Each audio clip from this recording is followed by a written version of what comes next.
Hello. Hello. Hi, everyone. Welcome to A Couple of Sassholes podcast. I'm Brooklyn Johnson. And I'm Heather Terry. And this is our power hour of true crime where we talk about fucked up people doing fucked up shit, usually for fucked up reasons or sometimes for no reasons at all. That's right. Because people be fucked up.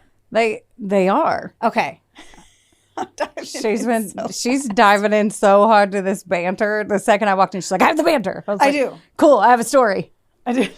Great. Yeah. That's almost how like the new rules, you know? Check. Gotta have professionals. I've said it 1,000 times. Yes, you have. We are professionals. Prepared professionals. Okay.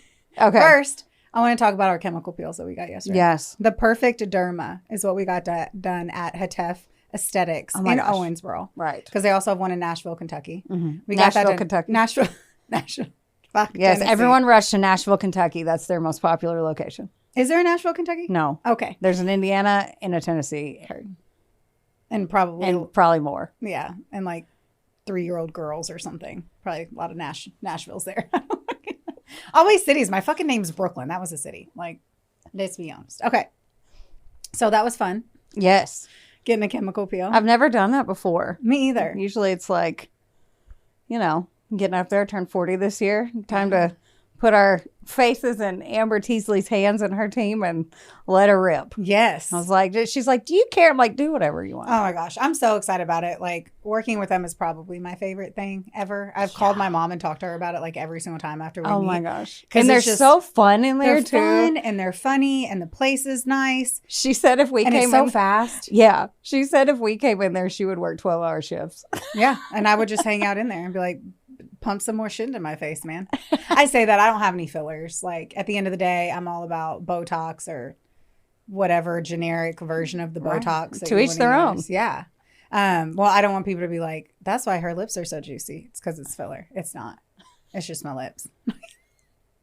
No, but on the chemical peel, I'm very intrigued by the date that we chose to do it because we did it the day before recording. And as we were doing it, we're like, maybe we should Google anything before we're like, yeah, just do it. Yeah. And we don't pay any attention to what like the outcome is. So Easter's this weekend for us and not for us, for everyone. Just for us. Just for Kentucky. Our Easter in Nashville, Kentucky is this weekend. Everyone else's, I don't know when theirs is. I don't know. Who knows? Anyway, the day that our face is supposed to be like full hermit crab. Fucking hermit crab snake. No, wait, they just pop right out of their shells, right? They molt. I feel like we're molting out of our faces. Are we not molting out of our face? Anyway, it's going to be on Sunday, Monday. So I'm really excited. I'm glad that we're currently in this like kind of dried out face husk that we have right now. Right. Face husk.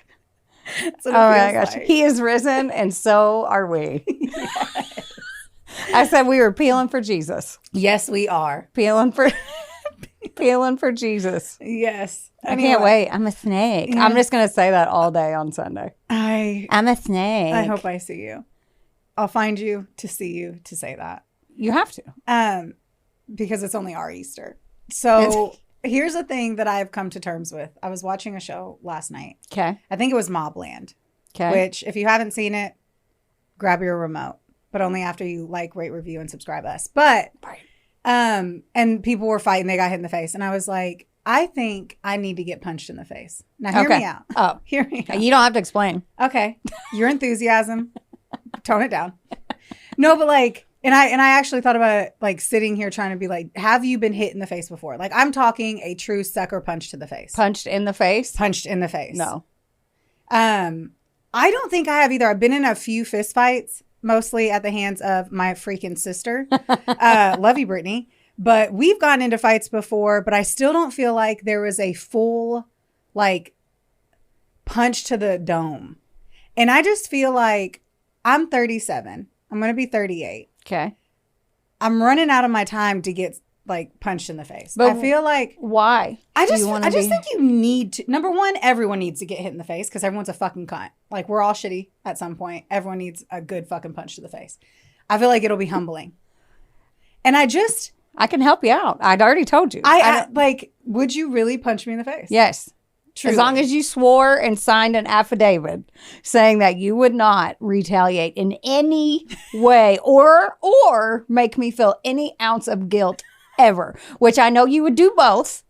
No, I wouldn't. Yes, you would. It's She's a bucket asking list for item. Why is that on your... Okay.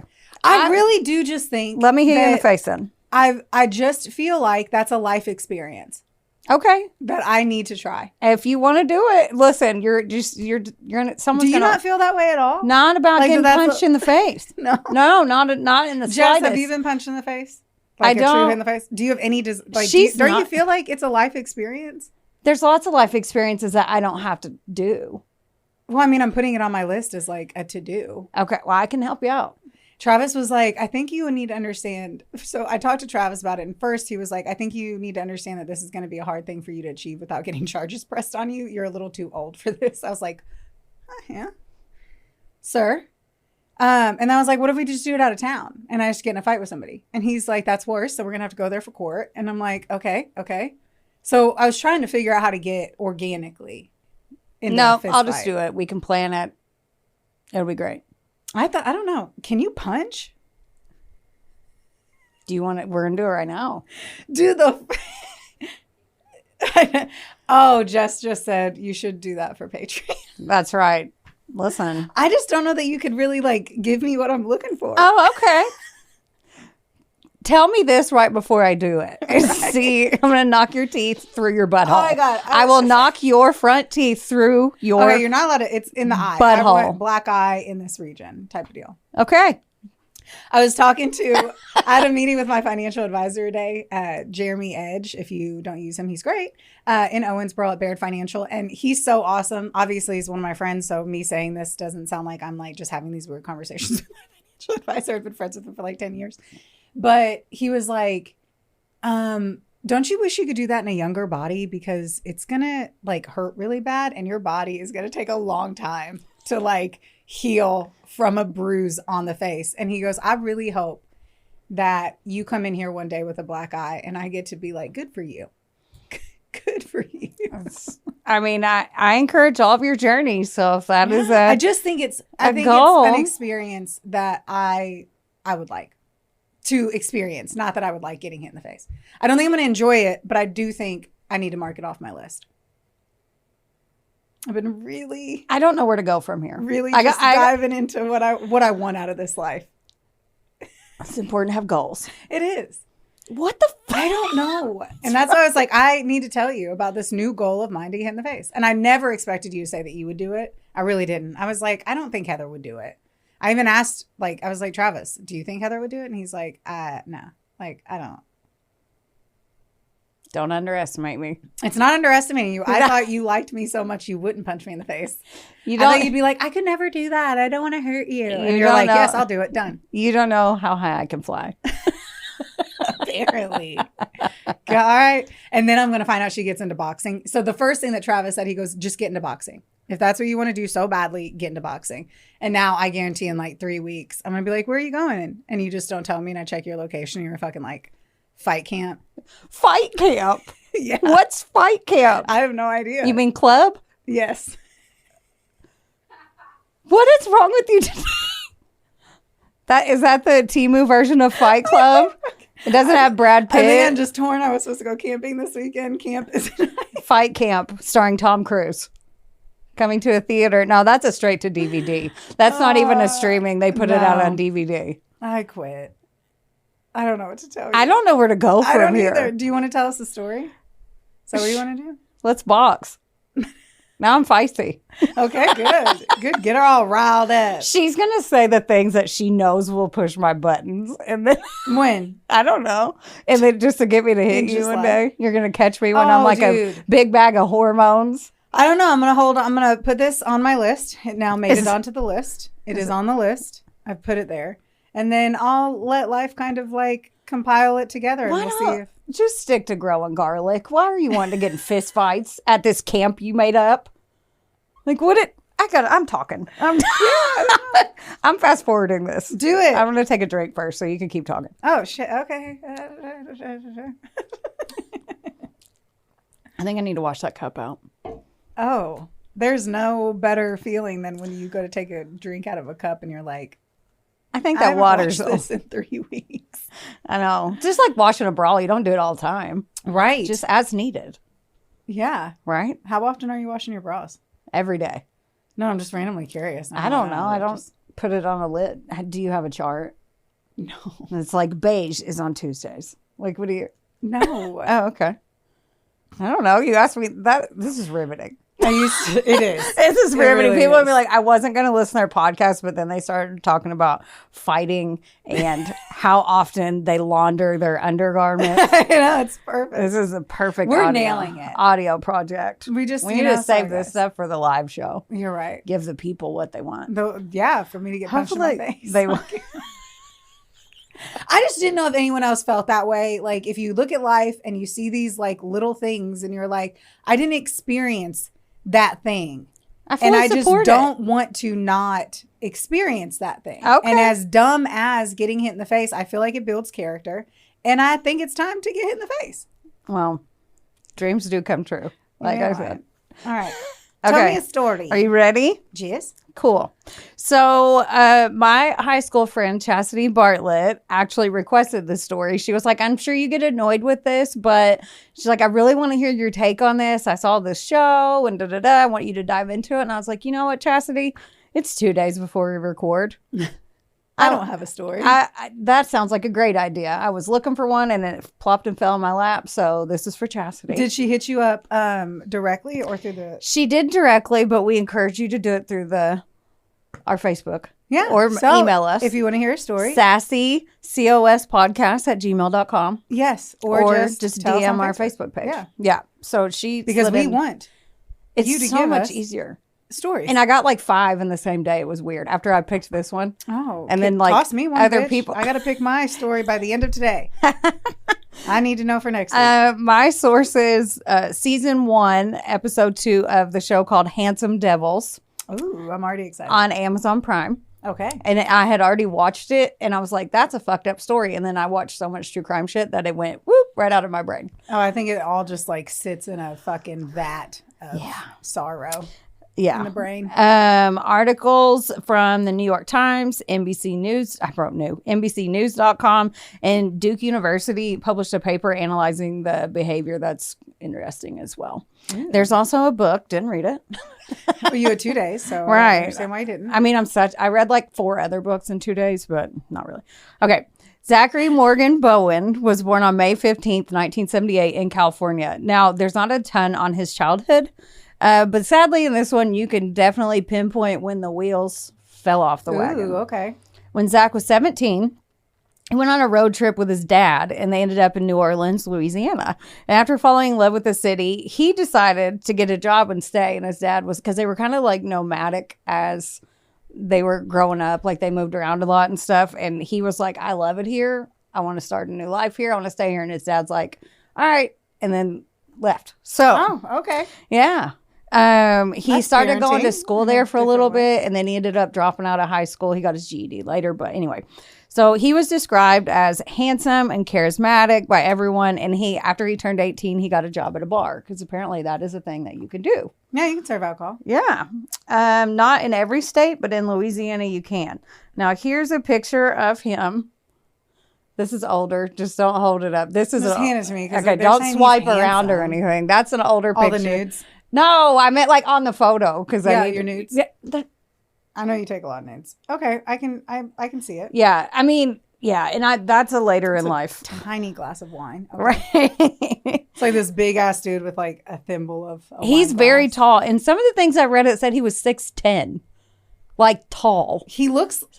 Yeah. Like he's tall as shit, and I don't know if it's 6'10" or that was a joke, but like my husband is 6'4". So that's tall to me. I can't imagine, like, what are you doing up there? Do your ears pop when you stand out of a chair? What is that? But anyway, dude, tall. Like, dust my cabinets, bro. Right, dust my cabinets. My first thought is dust them cabinets. Is that dude, I'm fucking 5'2". clumsy? I gotta like. Is that a clumsy cover? Climb on shit to do that. Dust my cabinets. Yeah. Okay. That would turn you on. It would. Cleaning, you'd be like, hey, you dust them cabinets, bitch. You spray that pledge. It smells lemony. Oh my God. Just Someone please get that audio. I need that audio for blackmail. Okay. Now, keep in mind, some of the timelines vary a few years, but I stuck with what was the most consistent. So when he was working at the bar, I mean, you've worked in environments like that. You do extra shit, people pleasing for tips, like, you know, like magic tricks and flirt and corny bar jokes and all the things. Tricks. I know I didn't do magic tricks either. He did quite a bit. Okay. Yeah, so it worked out for him. And it was the 90s. So like wild time, 18-year-old guy, 6'10" with a ponytail, doing magic tricks at a bar in New Orleans. Okay. Setting the scene. Yeah. This is where he met Lana Shupak, and she was an exotic dancer visiting New Orleans with some friends and met him her first night there. Actually, her friend was like, oh, he's mine. But then he saw Lana and was like, oh, and her friend bowed out and was like, cool. Oh, damn. Okay. Lana was 28, and Zack may or may not have lied about how old he was because he fell for her so hard. She said on the documentary that he was 17, but everything else I read said 18. So he couldn't work in a bar. Oh, it was just 1 year? Yeah. Okay. But like between like, being dude, a minor and an adult, though. Oh, yeah. Right. That is very key. That is You're like, it's just 1 year. I'm like, 1 year. I'm like, legality. Oh, I'm just thinking about like the lie. I wasn't even thinking about like statutory rape. No, but he alluded to the fact that he was in his 20s. That's what I would have guessed. Yeah. And no he looked like, yeah. He's huge, ponytail, bar guy. You just assume because he did look older. Now, after working his charm, he convinced her to just up and move to New Orleans. She was from Texas. Are you fucking me in the ass right now? No, and never. I will never answer the word yes to that. I might hit you in the face, but I'm not gonna. I'm not gonna peg you. Never say never. I might punch you in the face, but I'm not gonna talk peg about you. that bucket list. That's the actual fuck. Our wheels are falling off. They are. Okay, so she moves from Texas. So really, like in that experience, like she was like from a weekend trip, drunken in New Orleans. Yep. The 90s, man. She falls for him crazy. and is like, she was trying to get out of the exotic dancing business anyway. I get that. She went to take hard a business. trip. I've done it. Yeah, like I haven't done it. So not long after she moved there, she found out she was pregnant. By him? Mm-hmm. Okay. This is when the 18-year-old decides to tell Lana his real age, and she was pissed and broke up with him. Like, I'm not pushing a baby on you. You're a child. Like, she's like, you can be involved if you want or not, but I'm having this kid. But so she had moved there for him. Mm-hmm. And then found out she was knocked up right after. Now, they loved each other and she let it go, but now the 18-year-old had a family to support, so they got back together. Like, he was like, no, I'm gonna step up, be a man, I want this. Told his mom started bawling her eyes out. Sure. You're 18, you wanted to be an English teacher, then you go to New Orleans, you dropped out of high school, now you work in a bar, and now you're with you know what I mean, like a 28-year-old exotic dancer. Former exotic dancer. Right. Yeah. And so he proposed in the 90s. Yes, very 90s. And they got married anyway, even though all of his family was like, don't do that. So a few years passed, and in May of 2000, they had... Hold on real quick. Isn't it wild, this thought that his parents are like, don't step up and be a man? Yeah. Like, as a parent, they're actually mad at their son for being a good man for stepping up. Getting married because you got knocked up, like that's where it's 2025, right. different age. Yeah. But like in that sense, like you're upset because your son stepped up. Yeah. And he loved her. Like he told his mom, like I don't really know. Yeah, no, he really truly loved her and was like, yeah. So a few years passed, and in May of 2000, they had another child. So 2 kids, the 9 or 10 year age difference, and they're just trying to make it. And Zack decides that enlisting in the army would be a great way to support his family. So then shortly after that, 9/11 happened, and then war started happening. Fuck. So he wasn't expecting that, but he did 2 tours. I say tours, I don't care. 2 tours. And one of them, he went to Iraq. And while he was over there, Zack experienced, before he left, super happy-go-lucky, everybody loved him guy. He had some huge losses when he was there. He had best friend when he was over there overseas, and it was a female, and she was 19, and she was killed in an explosion right in front of him. Oh. Yeah. And then he befriended a young Iraq boy, like kind of like a big brother influence situation. And the boy would bring him, like, his family owned a store, and he would bring him candy and Coca-Cola and stuff. And in exchange, he was teaching him English. Aww. So he was trying to be a good influence. Well, when the other side find out, they executed the boy and his entire family. Oh my! So then he felt like it was yeah, because so he went through a lot of shit in that environment, right? And then impossible to not feel like it was your fault, right? And one of his army buddies said that, like, everything in his life that didn't work out, he took as a personal failure and took it really hard. Like, he beat himself up really bad. I don't know anything like that. You are like that. Lana said, though, when he came back, he was completely different. He was emotionless. He wasn't the same person she married. And they fought a ton. And she was trying to get him to open up, and he didn't want to unpack any of it. And so they split up. It took him forever to tell his mom that they were broken up. And she thinks because, again, he looked at it as he was embarrassed and it was a failure. Right. Like, okay. Cut to summer of 2005. Zach's now 27 and he's still in New Orleans. He's working the night shift at a bar in the French Quarter. And apparently the ladies loved him. He had a ton of friends. Things were looking up for him. About how old is he now? He was 27. Okay. Yeah. Addie Hall worked the shift after Zack at the bar. So he worked like the graveyard overnight, and then she would come in at 10. So. Okay.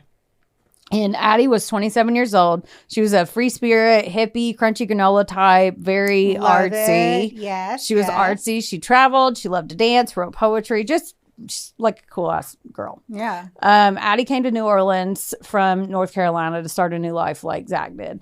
She was immune to his bar jokes and tricks, though. Like, she thought he was cheesy and a people pleaser, and like she was like roll her eyes and walk off. Oh, I'm sure. Yeah. And but he was like, oh, she doesn't like me. That intrigued him. He just fell for her right there and was like, so he kind of leaned in. She wasn't into it. But one night he stayed after. He started staying after and talking to her and getting to know her. And they drank some Jaeger together. And then finally she was like, oh, you are nice, because he opened up a little bit. And after that, they fell for each other. He called his mom and he was like, I met my soulmate.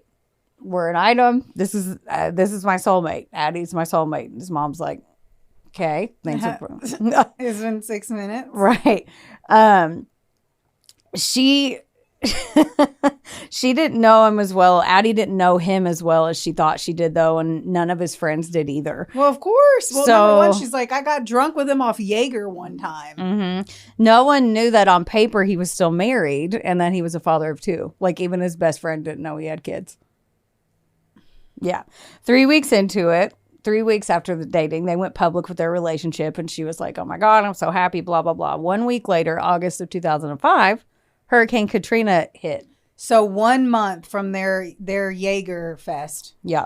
Okay. Yes. 30 days. Yes. Hurricane Katrina hits New Orleans hard.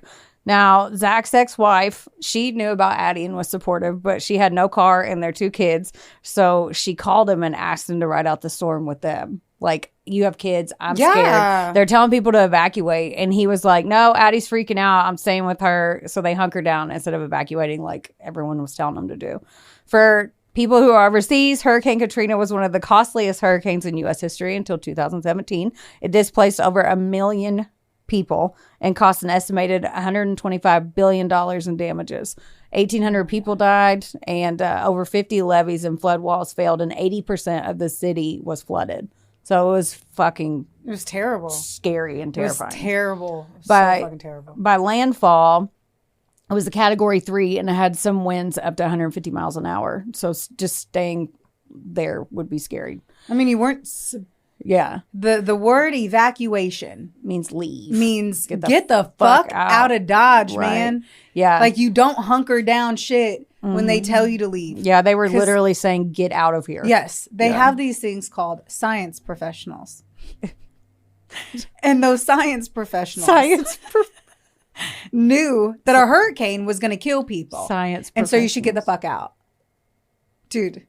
Tell me I'm wrong. They said to leave. They did say to leave. Like, when I lived in Florida, we were like, if they tell you to evacuate, guess what we're going to do? Right. Fucking listen. Exactly. And it was compared to the apocalypse because no electricity, no running water, and it was basically lawless. And you're like just sitting on the top of your roof. Right. It like was water, the floods were so bad. Right. Zack and Addie made it through the hurricane, though, and in their apartment. And then they leaned into the catastrophe and made them grow stronger, like they trauma bonded, basically. Okay. They created a sense of community down in the French Quarter, and it ended up being like a communal lifestyle that they created. So Zack and Addie would help clean up, cook food, however they could. They would even throw parties in the street. Like they'd be like, okay, and they'd go to the store and get like beans or whatever they could because they had to survive. I was like, what kind of party? Yeah, like and then they would go swimming party. No, they were bartenders, so they were like, let's party, and they would. I know. I'm just like, how was there anywhere and anything there? You know, like besides the 20% that didn't flood, looted. They would go, Oh, so they were looty booties. I mean, they were surviving. They were going. Get shit. I don't know. Yeah. Well, to have parties is a different story than looting to survive. Then like I need to eat food. So I get it. Yeah. They were leaning in and like to the Katrina couple is what they called it. So, like when COVID hit and everybody's like, oh, we're a COVID couple or whatever. Like they were forced to be like, they literally were starting to fall for each other, then trauma bonded. And then they came out on the other side like, oh, we're madly in love. Gotcha. Yeah. And they got national news coverage for this, for leading the charge on some stuff. So like photos were in like the New York Times and shit. So this is the one of the pictures that's Addie. Oh, okay. I get what you were saying before. Yeah. When you were. All right. Him sitting in that chair is going to continuously make me chuckle because the wine glass looks so tall. So tiny. And he's like kind of like. His knees look like they're in his chin. Yeah. Oh, that really worked my lower core. Oh my God. Ooh, titty hit the mic. Okay. We got a little wine going on. Yeah. So she's high as fuck in this photo. We're going to make sure that you all can agree on this. Because tell me and then, yeah. I mean, yeah. And then there's another one. He is so tall. Yeah. Like, dude has to be 6'10". It wasn't a joke. Yeah. I'm choosing it. Yeah, because he's probably really like that's a way better photo. Yeah. He is super cute. Yeah.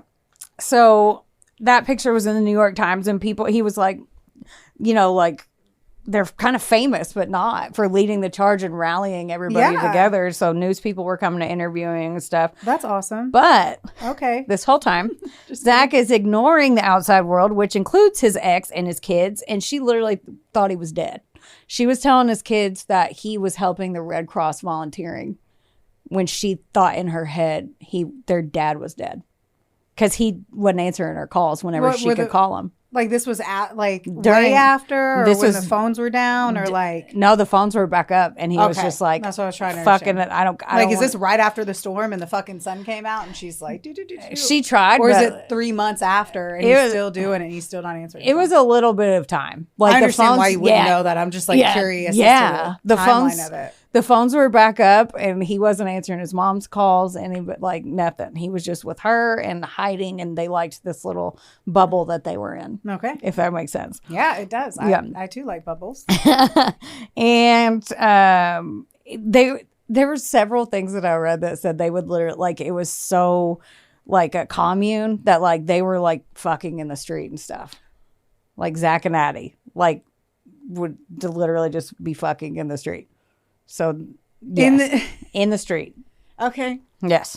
Free. Okay. Yes. A street that they own? Like, I just need to understand this street. Is it Zack and Addie Lane? It is now. I just try to understand, like, is this just me going out on Fredica? I don't know. Being like, let's give it a show? Or is it like an isolated street? No, street. People there. That's bizarre. Yeah. Wonderboy Media is not only the proud producer of this glorious magic employing your ear holes right now, but they're also a big deal. Get in touch with them today to make all of your dreams a freaking reality. From using their bangin' ass podcast studio, where we are right now, to creating amazing videos and editing our content like the mystical mavericks they are. Your podcast can go further when you have a Wonder Boy. Hit up Drew today at WBOYmedia.com. Or text him day or night at 270. Just kidding. And everyone was trying to get the city back to normal, and these two didn't want it to go back to normal. They had no work. They got to party all the time and all that. So they were like, we like this. So once life started heading back to the normal-ish, they weren't happy about it. And like, honestly, from what I read, 1 month after the hurricane, Lana called Zack and then finally got him, the ex. Okay. His ex-wife calls him and is like, oh my God, you're not dead. Fucking help me. Like, chewed his ass. Like, why did you not just text me or just say I'm not dead? Anything. So she's like, my job's not paying the bills. I need your help with the kids. Yes. Can you please be a fucking dad? Yeah. Like, stop fucking in the street and help me with your kids. Pull out. Get in the house. Right. So they met. He was like, let's meet and talk. So they met. He apologized. He was like, look, I was shitty. Let me take the kids every other weekend at least and start helping out. I'm like so curious where the crime comes in here. Yeah. Like, I'm like, right. I am very on the edge of my seat. Right. Addie wasn't a saint from what I read, though. And they were super toxic together. I mean, she got a little crazy in her eye. Yeah. I'm going to be like, I saw the crazy thing. She gets really jealous of his ex-wife, that she's making any decisions. And when the kids come over, she won't look at them, speak. She would ignore them completely. That's not the way to go if you want to win a dad's heart. Right. She was like, no. And they would come over to his apartment. She wouldn't even talk to him. This was basically the beginning of the end of their relationship when real life started punching them in the face. And I really wrote punching them in the face, not knowing that you had a desire. To be punching them. They went back to work. That sounds like a weird sex kink. Right. I don't know. Okay. They went back to work, and Zack worked in a grocery store, and Addie went back to being a bartender again. And they started using cocaine and other drugs. Apparently, they dabbled a little bit before. I was gonna say no one's a server without the nose candy. They in New Orleans, they dabbled a little bit with drug. They just said cocaine and other drugs. I don't know what the other drugs were. I'm assuming weed etc. My automatic assumption: weed and oxy. Drinking all the time, and it was not a good environment. They were spiraling, and Zack's demons from his unchecked PTSD started coming back to haunt him bad. One of the things I read that it kind of triggered him a little bit whenever they sent in the National Guard and stuff, and they started driving their tanks down the street. Sure. And then he started having flashbacks of his overseas time and stuff in the army. So he started getting super jealous of Addie, like crazy jealous. And Addie was a party girl, free spirit all the time. Yeah. So they showed her bar boss on there, and her bar boss was like, she got on the bar and danced. She liked to have fun. So when she was working, she'd just hop up there every now and then just for fun, not like taking her clothes off or whatever. And he would cause big scenes, like yank her down and all this shit. Like, what the fuck are you doing? Like, you kind of got to know your environment. Like, if you're dating a bartender, granted, you don't have to hop up on the bar, but you got to have a mutual respect. Yeah. Mutual respect. But he also didn't have to cause a scene. Like, I don't know. There's so many ways you could approach skin that cat for sure. Yeah. For sure. When she was like, tough shit, I'm at work. I'm going to dance on the bar and I'm going to do whatever I want, basically. Like, I'm going to do what I want and make money. So you can just deal with it. And he was like, oh, okay, fine. So while she was at work, he would go have a bunch of one night stands. Like, to get back at her. He was like, well, fuck you then. I'll just go party and do whatever I want. That was his way of getting back at her. Yeah. Addie is like, oh my God, I need to leave him. And she's going to start out a plan. Honey. So one night they're playing drinking games and they get in a huge ass fight. And shocking. Drinking alcohol quickly. The next morning, he told his friends, like, I'm fucking leaving New Orleans. I bought a ticket to Washington State and left Addie a note, basically, like, I'm fucking leaving. Would he care about his kids? Apparently not. He decided to come back, and because he talked to Addie constantly, and then after 2 weeks, he came back. 2 days after he got back, they fell back into their pattern of the drugs, drinking, and fights. Literally every 24 hours, his best friend was like, they broke up every day. It was like to the point where they were losing people out of their lives because they're like, we can't handle this. Just fucking stay away from each other. He even told her one time, like, if I can't have you, then nobody can have you. And her boss on the documentary was like, that's graveyard talk, which I think is graveyard talk. She was so cute. She's like, he said it and I heard it and it's graveyard talk. And I'm like, you know what, lady that owned the bar? It is graveyard talk. That is graveyard talk. Yeah. That's what the name of the fucking podcast should have been. Right.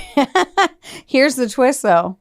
Zack was still cheating, and this time How is he still cheating? I thought they were basically not together. No, they got, yeah. Soft. I'm calling, and at this point now, they're not really together. Well, yeah. But he was still cheating. But this time, it was with a dude. Because he was bisexual. And no one knew? Oh, he told people. Oh, okay. But you just left it out? You just omitted and lied to me this whole time? Addie was so pissed. Like, she was like, it's one. Yeah, I know. I'm like, dude, he was cheating anyway. Guy, girl, goat, whatever. Like, at the end of the day, he was already cheating on you. His dick was already in other things. Yes. So why care about the vessel when it's been in so many? Right. But so she was pissed and she wanted to get back at him. So did she go have a whole bunch of one night stands? Because this is the dumbest shit I've ever heard. Okay, she wants out, but she pretends to get a new apartment and like. She was like, hey, let's get an apartment together. We need a fresh start. Da da da. What? So Zack is making a lot of money because he works all the time. So he's actually making decent money, getting tips and stuff. So he gave her the money to put down the deposit and a month's rent or something on an apartment that was a studio apartment above a voodoo shop, which sounds very New Orleans. Yes. And Addie told the landlord, she called and was like, hey, draw up the lease. And then she left Zack off the lease and kicked him out. Nice. So she was like, okay, well, we're done. And you can, this is my apartment that you just paid for. Smart. Yeah. I mean, so they're really fucked up. These are two fucked up humans. Like, I just want to really highlight that the toxicity of this feels similar to the chemical peel on my face. It is, yeah. And she was throwing things and screaming at him, like, get the fuck out. And, like, apparently when she fought, she would fight dirty. Like, she was described as knowing exactly how to stab you and your insecurities, which he was always insecure, and, like, twist the knife. Ooh. So, like, she would hit him where it hurt. And so when he's saying he's bisexual, she's screaming obscenities at him, and she was described as a little homophobic, which surprised me because she was very free. How spirit. are you a free? You cannot. Then you're not a free spirit. I know, right? There's no way. I type, yeah. Your fluidity and sexuality would so be like a butterfly. Like, it's whoever's aura. And he had just came out as bisexual like a little bit before this public, like he didn't brag about it, but if somebody asked him, they would tell him. So the fact that she was basically saying like slurs at him and all this stuff, like spicy, it struck a nerve bad. So during this fight, he snapped and strangled her until she passed away. Now he's like, oh my God, what the fuck did I do? And then he goes on a drunken bender with her body in the apartment. He stayed there and got out Addie's journals and starts documenting everything.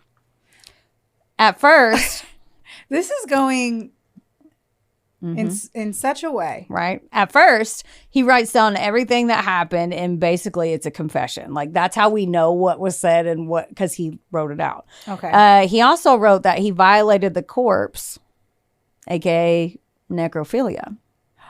And I really loved her. So after she was dead, he violated her corpse. And that's all that was said. So I'm assuming he slept with her after she was deceased. After a few days. There's a lot. Technically, real quick though, violating a corpse could be anything. They insinuated it was sex. Because I'm like, he could have been like, look at this spoon. No, I think it was sex. Like, the book that I didn't read, they had the author on the documentary, and he was like, necrophilia. Yeah. After a few days, Addie's body started to decompose. Yes. He turned down the AC as cold as it would go. Okay. And he put Addie's body in the bathtub, and he writes in the journal how he's going to try to dispose of her body. He called some friends and said, they were like, where the fuck have you been? And he's like, oh, she left me. She went back to North Carolina. So for 2 fucking weeks, 14 days, Addie's body is in the apartment, and he's just going on a fucking bender in the French Quarter. Like, right. Okay, so follow-up question. It's just in the bathtub? Have we heard anything about ice? Or just in the bathtub? Just in the bathtub. With just the AC low? Yeah, okay. In an apartment? Yes. Okay. In New Orleans. What month? It's hot. Okay, so he wasn't answering his calls, and his best friend was like, dude, fucking call me back. What is wrong with you? So he calls his best friend back and got a hold of him, and he was like, she left me. We're going out tonight. it's on me. Let's go. So he went, gets a big bag of cocaine, Okay. goes and gets his friend, has a wad of cash, and they go to the strip club. His friend said, okay, he's back to normal. He's single again. He's having fun. Like, he seemed like his Yeah, old... that's like a fucking casual Friday night, right? Yeah, his Big old... old bag of blow, Right. some ones, Yeah. and the strip club. So they had a great time. I'm sure. This whole time, he was writing messages in his journal, and then... Wait, this whole, not like while he was out doing blow and with the stripper's titties. He went home and wrote in the journal. Yes. I literally, you said that, and I literally just sat here imagining him like sitting at the lap dance part of a bar, like journaling. Yeah, so they goes up, they go home the whole time. Like I said, he was doing... I can't believe you didn't laugh at that, but okay. No. It's totally fine. You don't I got laugh. nervous that I accidentally deleted some stuff, so I was actually not listening to you guys reading. Oh, that's nice. That feels good. Thanks for that. You're welcome. Anyway, But okay, did you hear this part? Okay, so he was writing in the journal, but he was also spray painting messages on the walls. Because remember, he's drunk and in the fucked apartment. up in their apartment, Okay. just spray painting shit all over. The next day, he goes to a rooftop bar in the French Quarter, and then he's drinking all day. He seems normal, and around 8:30 p.m., they see him pacing by the rooftop. Okay. So rooftop bar, drinking all day, Spray painting nonsense. at home. Dead body in bathtub. Yeah. Okay. Completely, fully Yeah. like okay. decomposed. So the next thing you know, they look over and he wasn't standing there anymore. He had jumped off the figured that roof much. and landed on the parking garage next door. In his pocket, they found a baggie and it had his military dog tags and a note that said that he had to take his own life for the life that he took. Then it gave the address and said, you need to go here right now. Oh my gosh. So the police rush over there.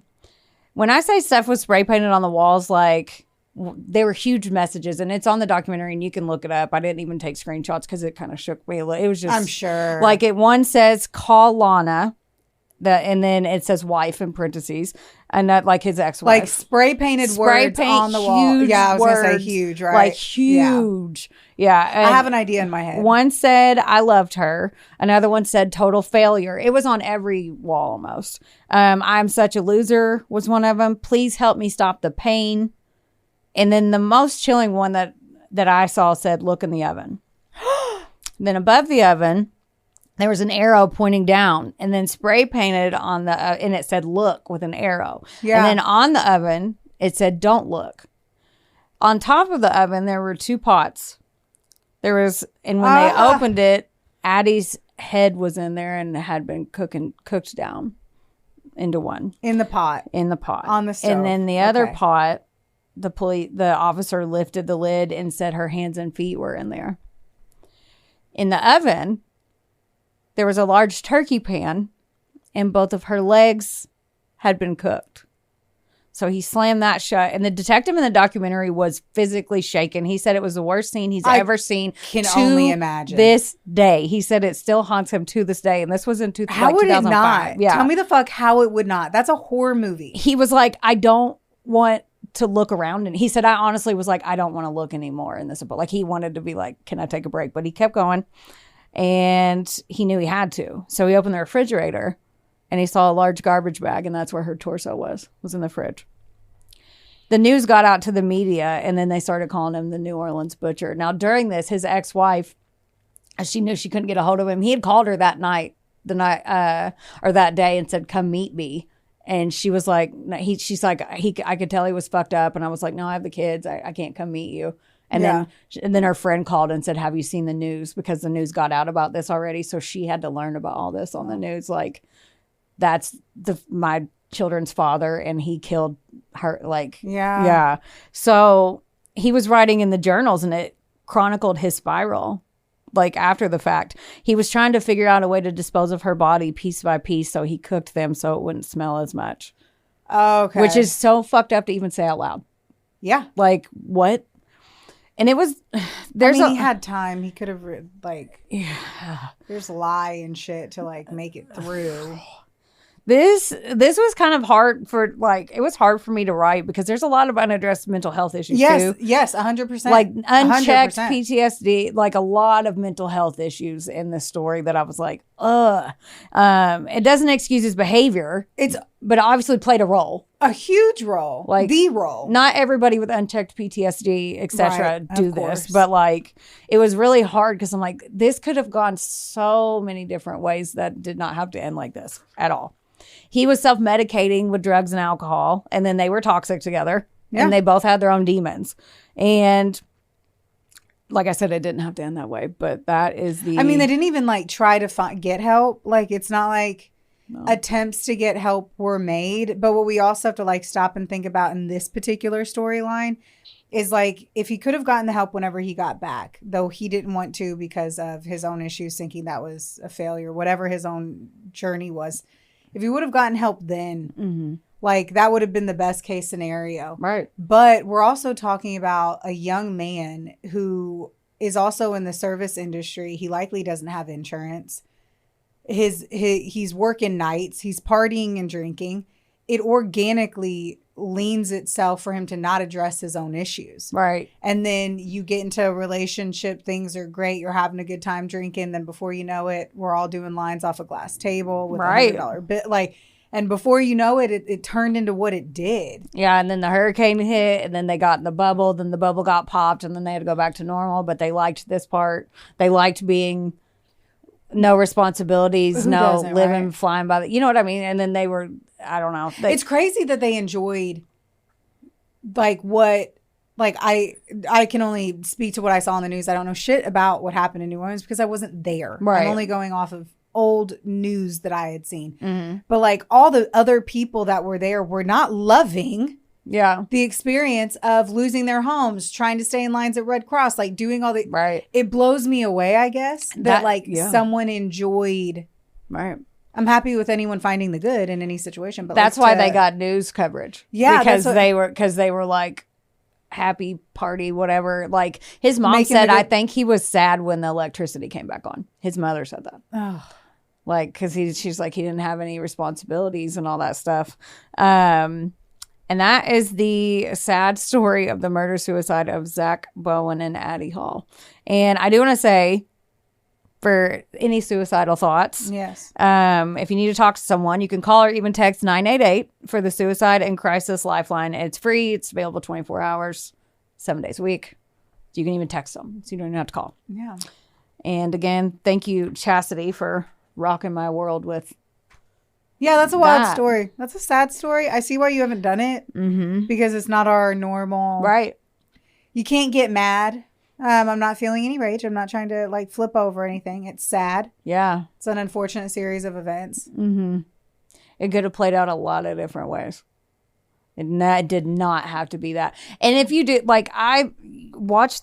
Seriously, if you're interested in this, I would watch the documentary because there's just seeing the photos of it has crime scene photo. You can see all the spray paint and you can just see someone's I've never seen images that you can actually see the spiral of a human, and that it kind of stuck with me a little bit. So, I bet. Mm-hmm. Do you ever read the book? I think it was called. I could be wrong, and I hate that. I'll have to look it up later. But I think it was Go Ask Alice, maybe. I don't think so. It was a book that was it was a journal of a young girl who got into drugs. And it was a book that you could read journal entries of her complete unravel. Oh. Into where she's having sex for drugs type of thing. And she was a really good 15-year-old little kid. It is Go Ask Alice. So geez. I read that book. There's two things that got me. Okay, I've been super open about my drug use because I don't fucking care. And I'm going to be honest about it. But Go Ask Alice, reading that when I was in middle school I think it was in middle school whenever I read that, and then Requiem for a Dream, that movie. Those are the two things that will make you be I do have boundaries in my drug use, and I will always, and I say that, dude, you guys, I smoke a little weed sometimes. I don't do anything. And I did cocaine when I was in Miami and Molly. When I was 19, they meet you partying in Miami at Club Space. Judge me. I don't care. Miami, Ohio? Right. Yeah. Okay. No, but like you don't do like I'm not over here fucking doing hardcore drugs. But like there's I've been lying to everybody. Right? I tell everyone my chemical peel was really just my like her crack pipe exploded. right. And it gave her a little splishy splash. Crack splash. Oh, okay. What? Anything a backlash, crack splash. Crack splash. Ew, that sounds like diarrhea. Ew. Anyway, all I'm saying is like the drug usage, Right. and like having no checks and balances, and like being in an environment that just like absolutely adds to the party vibe. Like they weren't gonna win. Yeah, it was definitely an uphill battle. Yeah. But well, thank you for sharing that story. You're welcome for sharing that story. Thank you. Thank you for thanking me. Don't forget, like, rate, review, subscribe. We have some exciting things coming down the pipeline. That's right. We're always going to have exciting things coming down the pipeline. A, because we have ADHD, and B, No one can because tell of that. Patreon. No one can tell we have Right. ADHD. Worked so hard not to. But like Patreon, we have a lot of great Patreon content. We're always going to be constantly loading some episodes that are kind of behind the scenes, things that no one else gets to see. We are also going to be filming some Patreon content coming up in A couple weeks. No, A week. it's What? next week. I was trying to think, where are we going? Mammoth Cave, and we're actually doing some Patreon content there. So Yes. not at Mammoth Cave. I We're know, doing that other sounds like crazy we're shit while like- we're on vacation. We have little miner's lights on Right. and we're like, we're going to go spelunking. No, like. Now I kind No, of we're want doing to. shit for like the Airbnb. Now I kind of want to. Yeah, Sassy spelunking. Yeah. With Heather in Brooklyn. we are canoeing, Yes. and we are going on some tours. But anyway, like, rate, review, subscribe. We Yes. love you guys. Don't forget. Don't get mad. Get sassy. We love you. We love you. Bye.